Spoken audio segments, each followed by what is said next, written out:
Ever feel like you're living on autopilot? Like you're playing a role in a movie about your own life? Let's talk about Tara.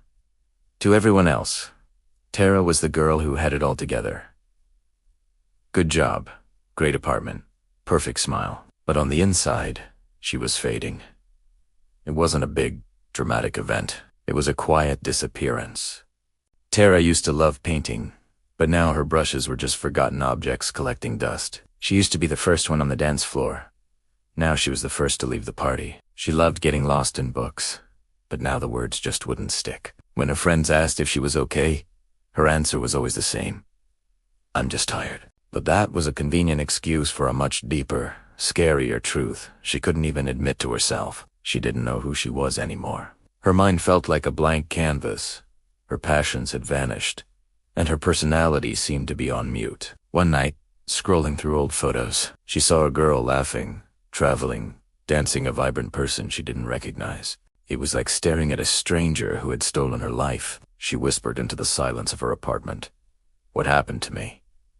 This feeling has a name. Identity.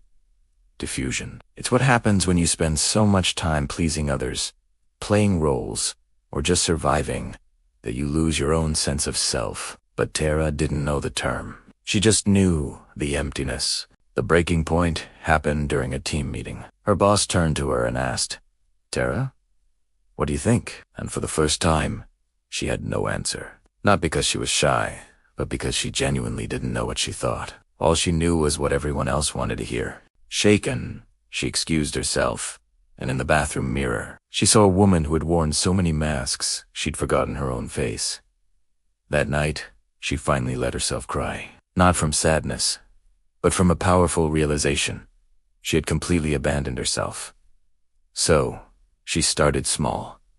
Really small. She took a walk without headphones, forcing herself to listen to her own quiet thoughts. She ordered a meal she used to crave as a kid. She bought a new sketchbook and drew just a single, simple line. It wasn't a masterpiece. It wasn't groundbreaking. But it was hers, and that was everything.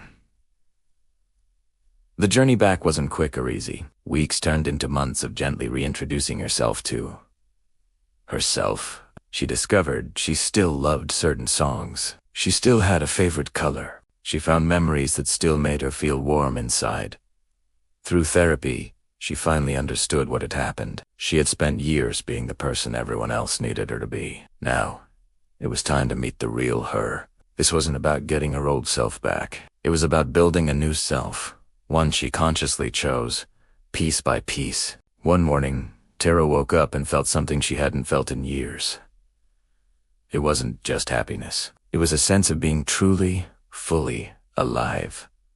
She was finally the author of her own story. If Tara's story resonates with you, know that you're not alone. It's okay to feel lost, and it's brave to start the journey of finding yourself again. Sometimes, the quietest acts of self-love are the most powerful.